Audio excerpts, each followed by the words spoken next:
Rory McIlroy hit just 2 fairways in the first round of the Open Championship, tied for the fewest in the field Thursday. He was still able to scrape together a score of 1 under, while the 2 others with just 2 fairways hit, Patrick Reed and Max Graiserman, shot 6 over and 7 over. Scottie Scheffler hit just 1 more fairway than the trio. He still shot a 3 under 68. Round 1 is in the books. Time to chat with our TSN golf analyst, Bob Weeks. Always great to chat with Bob. Rory McIlroy is the man on everyone's mind. 9 shots better than that opening round in 2019 where he missed the cut, Bob. All he had to do was miss 6 more fairways. Why was Rory more successful in this first round and this time around at Royal Portrush, do you think? I think he knew what to expect. You know, this is his home game. This is his crowd. These are his people. This is a course he played as a kid. He set the course record here as a 16-year-old, actually. But I think he knew what to expect this time around, as opposed to 2019 when his first hole he hit the shot out of bounds. So a little more comfort, a little bit more maturity. I don't think there's a player in the field, however, that could have only hit 2 fairways and ended up in red figures like Rory did. So as he's still a little ways back from the lead, not too far back, but I would say that he's probably pretty pleased with the round he put together and kind of held together more than anything really throughout the day.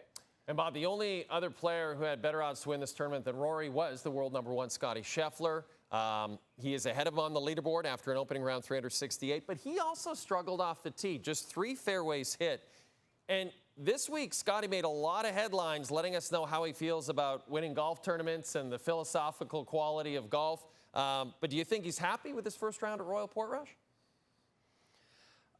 If I only hit 3 fairways, I'd be ecstatic. Now, his misses weren't quite as bad as Rory's were. Rory's were sort of far and wide. You know, he actually didn't miss that many fairways by a long distance. He got a lot of good breaks and got good lies in a lot of the fairway misses that he did have in there. And he said afterwards he actually felt that he drove the ball really, really well. There was only 1 drive he wasn't really happy about. So, I mean, I think, you know, if there's a guy in the field, if there's 2 players in the field who could have done what Rory and Scottie, there are only 2 who could have done what those 2 players done, especially Scottie Scheffler.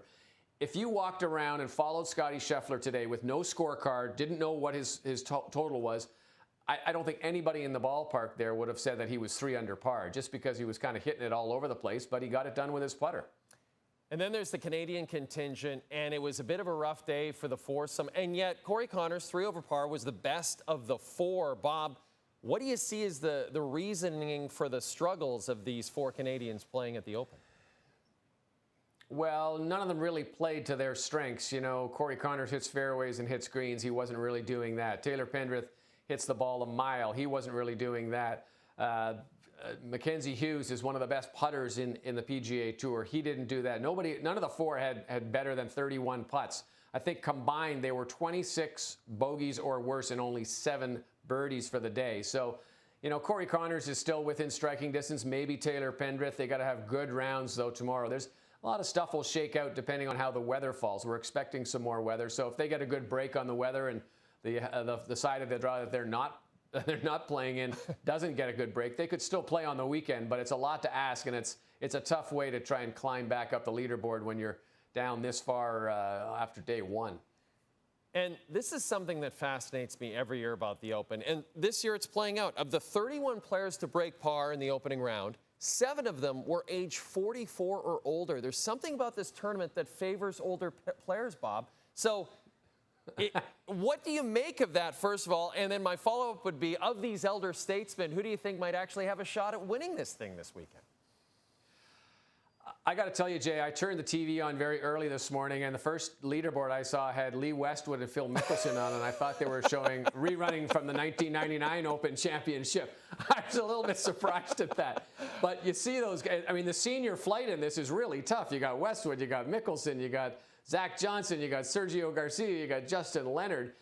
And the thing that allows them to play on this is that it's really not a bomber's game. Yes, you do have to hit some distance, but you get a lot of run on these fairways, and if you can keep them in there, you can bounce a lot of shots up. Plus, you need a lot of experience around links golf. So I think those 2 things combined allow the older players. And yeah, I wouldn't be surprised to see 1 or 2 of them up there. I think Sergio might be a guy that I would keep my eye on. He's not as old as the other guys, but it just seems like he's old because he's been around for such a long time.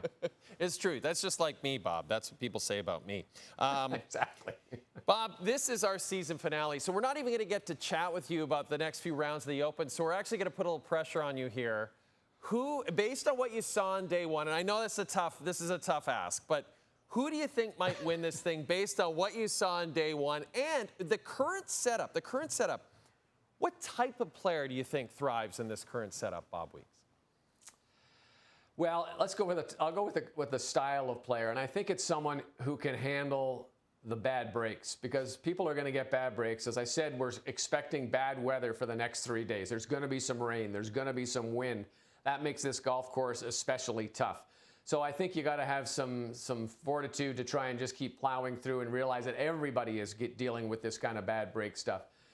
And again, I mean, it's probably unfair. It's probably people might be a little bit tired, but I really do think it could come down to just one or two players, and that's Scottie Scheffler or Rory McIlroy.